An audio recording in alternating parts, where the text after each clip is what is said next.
soalan kedua lah. Soalan kedua sebelum kita semaya Jumaat. Kalau ada soalan nak tanya tu lepas Jumaat lah. Jadi soalan kedua dan terakhir lah pada tengah hari ini. Tadi kalau Fatih Ustaz Faiz sebutnya, maknanya boleh timbul mana penyusunan ilmu sifat 20 ni yang nak menjelaskan tentang ilmu iman itu pada asalnya dengan sejarahnya berdepan dengan Mu'tazilah. Siapa Mu'tazilah pun tutup kilid tu. Cuma orang ada sebut zaman ni tak ada Mu'tazilah dah lah. Jadi bila tak ada Mu'tazilah, mana apa fungsi, apa peranan kita dok mengaji sifat 20 ni ni. Jadi adakah masih lagi berperanan ataupun ada fungsi ilmu sifat 20 ni? Jadi bagaimana kita nak memahami ilmu sifat 20 ni berdepan ataupun untuk jadi senjata nak mengatasi ajaran-ajaran sesat yang karut-marut yang berlaku pada akhir zaman ni. Falyatafadhal mashkura.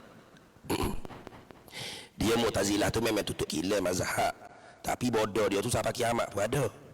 Nah, macam Qadariyatul Ula juga. Qadariyatul Ula ni belum beranak Imam Syafi'i, tutup gila dah Qadariyatul Ula. Apa Qadariyatul Ula? Kelompok yang salah satu etikad dia ilmu Allah baru. Allah kalau nak tahu apa-apa dia kena buat. Dalil Quran ada, Quran ada, jangan syaitan tu. Semua ajaran sesat ni ada dalam Quran belaka. Cuma otak dia yang salah faham Quran lah. Kata summa ba'asnahum lina'lama ayyul hizbaini ahsa lima labisu abada. Kemudian kami bangkit mereka itu akhirat esok manusia ni lina'lama supaya kami tahu. Jadi Tuhan buat apa supaya Tuhan tahu. Kalau kira mazhab Qadariyatul Ula ni pupuh sebelum Imam Syafi'i beranak lagi. Tapi bodoh dia sampai kiamat pun ada. Kalau tak ngaji boleh jadi Qadariyatul Ula. Nah, dia kata ni kan musim banjir. Sabarlah banjir, bagus nasihat dia tu. Sabarlah, Tuhan uji kita banjir ni sebab Tuhan nak tahu lah ni. Nah, Tuhan nak tahu siapa akidah iman dia kuat. Oh, Tuhan nak tahu. Mana kalau Tuhan tak uji banjir, Tuhan tak tahulah siapa iman kuat. Biasa dengar tak kecek lah kata. Tengok. Dia sendiri tak masuk, tak isi borek pun Qadariyah. Nah, cuma oleh kerana bodoh dia dah fikir lagu tu. Tuhan buat ni sebab Tuhan nak tahu lah ni. Aku ni kuat dah iman. Tak boleh aku nak kuat ni, nak tunjuk ke Tuhan. Nak tunjuk ke Tuhan biar Tuhan tahu aku ni kuat iman. Akhirat esok bakit bawah Qadariyah. Man tashabbaha biqaumin fahuwa minhum. Siapa yang menyerupai satu kaum, itu termasuk kaum tu. Dia bukan kena isi borek. Sama dengan Ustaz Said Ridwan sebut ni. Mu'tazilah tak ada tutup kilat dah. Tapi bodoh dia tak pakai kelon ni ada. Mana? Taqdimul aql ala naql. Mendahulukan akal di atas Quran Sunnah. Kayak gitu. Baik buruk akal yang menentu. Semuanya akal. Itu semua tu sama sekali ada. Golongan liberalisme. Disebut perkataan liberalisme ni bahasa modern ni. Bebas. Pemikiran dia nak tafsir Quran, bebas. Nak tafsir hadis, bebas. Itu liberalisme, guna akal semata-mata. Itu ain Mu'tazilah dah. Nah, wajib gapo pun akal, haram gapo pun akal. Akal yang menentu, baik dan buruk, bukan syarak dah. Jahil dia tu, bodoh dia, sampai kiamat pun ada. Itu dah. Jadi walaupun nama Mu'tazilah tak ada nama dia, Jahmiyah tak ada nama, nah, Musyabbihah, Mujassimah nama tak ada, tapi jahil dia tetap sampai keluar ada. Tapi dimodify kalau dia bagi dah, dimodify tak, tukar kabeset. Nah, tukar kabeset bagi anjing ada EZ lagi, tukar benda lain dah, tukar rupa lain. Dia nampak macam bukan ada EZ, pada ada EZ lagi tu anjing ada EZ, tukar kabeset dah. Hak jahil-jahil tu lah. Sebab tu orang mengaji ilmu usuluddin, ilmu kalam Ahlussunnah wal Jamaah ni insya-Allah batiniyah tertolak. Orang kecek je lari sikit daripada real Ahlussunnah, nampak selalu. Nah, contoh roh ni Tuhan tak cipta, Tuhan beres selalu, selesai masalah. Roh ni ayalah bukan makhluk Allah, sebab Tuhan kata yadiyu wa nafakhtu fihi min ruhi. Tahu selalu tak lepas fardu ain Syekh.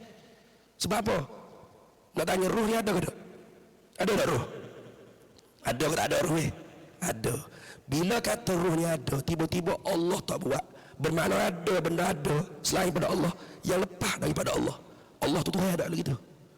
Allah tu Tuhan ada lagi tu. Bukan Tuhan lagi tu. Sebab Tuhan tu mesti selain daripada dia, tak boleh lepas dia. Walau sebutir pasir, sebutir habuk pun tak boleh lepas dia. Tiba-tiba roh lepas sebab dia tak buat.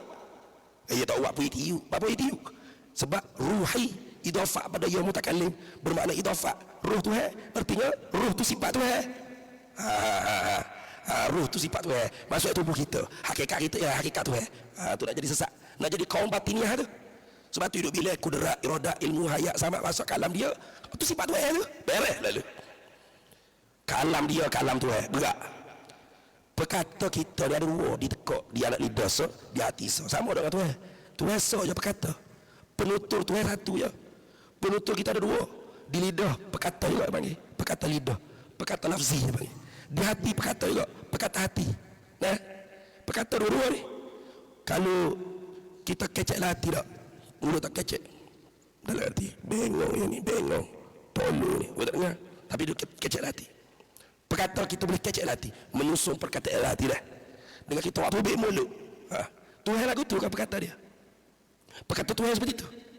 Adalah hati. Ada lidah. Tuhan ada lidah, ada hati. Tengok. Jangan kita duk kata sifat kita tu ialah sifat Tuhan lah. Sifat kita lah Tuhan yang cipta. Nama je sama. Hakikat tak sama dah. Gitu. Jadi kalau orang kecek lari sikit Pak, kita dapat selalu ni nak bawa ke batiniah ni. Oh ni nak bawa Ismailiyah ni. Contoh ruh boleh buh lah tubuh orang ni. Nak contoh kat hebatnya Allah Ta'ala. Masya Allah Tuhan Maha Kuasa sungguh. Dia boleh ambil ruh Sayyidina Umar, buh lah tubuh siapa-siapa yang nak lah ni. Boleh? Boleh buat misal gitu. Kuasa Allah Ta'ala. Tak boleh tu dah. Itu perkara mustahil pada akal. Takluk kudrat.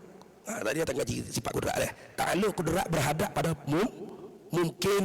Bukan mustahilat. Bukan wajibat. Ruh orang lain masuk tubuh orang lain ni orang panggil mustahilat. Pasal apa mustahilat? Pasal kalau tiup sakal kali yang kedua, macam mana nak bakit dengan tubuh? Gentai angin ada ruh tu. Ya, nak masuk jasad mana ni tadi. Mana boleh jasad banyak rusak? Boleh? Setiap tubuh satu ruh. Nah, ini orang panggil Ismailiyah batiniah. Nah, Ismailiyah batiniah terpengaruh dalam kelompok-kelompok tarekat sufi. Tarekat sufi ni ada juga terpengaruh. Bila Tok Syekh mati, pengganti berebut nak jadi Tok Syekh juga. Berebut, aku jadi Syekh. Jadi untuk nampak dia dalam layak, ruh Tok Guru masuk ke tubuh. Bila yang ngajak-ngajak, awak lepas sikit. Publik kecek. Gaya lah lain. Kalau nak tengok, ini mula Tok Guru ni. Ini mula Tok Syekh ni. Tok Syekh masuk ke tubuh ni. Ini pengganti sebenar Tok Guru. Tu juga dia dah. Dia jaki dengan Syiah Ismailiyah. Banyaklah ajaran sesat. Nama tak ada. Isi tu masih berkekalan sampai keluar. Jadi jangan kita buat kira sangat nama dah. Ni nama bersungguh ke nama tak jadi. Kalau isi tak ada gas kayu dah. Sama juga balik ahli sunnah wal jamaah pun bukan penting ke nama. Asy'ariyah Maturidiyah lah duk sebut nama. Kadang-kadang orang mengaku Asy'ariyah pun tak faham manhaj Asy'ari. Manhaj Asy'ariyah mutaqaddimin Asy'ariyah mutaakhirin Asy'ariyah. Tak faham khilaf furu' dalam Asy'ariyah dan sebagainya dah. Jadi bukan pada nama semata-mata, tapi nak pada isi kandungan nama tu dah. Jadi memang pengajian ilmu akidah mutakallimin ahli sunnah ni, kalau kita mengaji betul-betul, marilah model lagu mana, nama tak ada dah, tapi isi tu mesti kita akan dapat tangkap. Ni sebiji macam Mu'tazilah ni, ini sebiji macam Musyabbihah Mujassimah ni. Ini sebiji macam Rafidiyah ni, ini sebiji macam Nasibiyah ni. Macam-macam lah jelas sesat ni. Bukan nama, isi dia tu, kandungnya dia tu. Ilmu ni insya-Allah boleh jadi benteng mempertahankan akidah kita kalau kita belajar sungguh-sungguh, faham betul-betul. Jadi kita tidak taksub dengan mana-mana orang kelompok dan sebagainya dah. Insya-Allah itu saja. Terima kasih di atas jawapan yang diberikan oleh Fadil Ustaz Pak Aih tadi. Jadi kesimpulannya begitulah. Kesimpulannya apa yang kita belajar dari ilmu sifat 20 yang disusun oleh para ulama ini, mana kena jadi bekalan kita di akhir zaman ini lebih-lebih lagi. Tinggi itu contoh sikit baru tu. Yang Ustaz Pak Aih cerita tu, dia tak cerita lagi tu maknanya golongan-golongan ajaran sesat yang dia berdebat, berdebat duk badih komen dalam Facebook. Dan lebih-lebih sekarang ajaran-ajaran sesat yang masuk dalam Malaysia ni bukan dalam Malaysia dah. Dari Korea pun ada lah ni. Daripada luar negara pun ada. Masuk pula, moga dia daripada luar masuk dalam sekolah-sekolah. Yang dia dah lah buat kafir dah sesat pula. 2 kali sesat.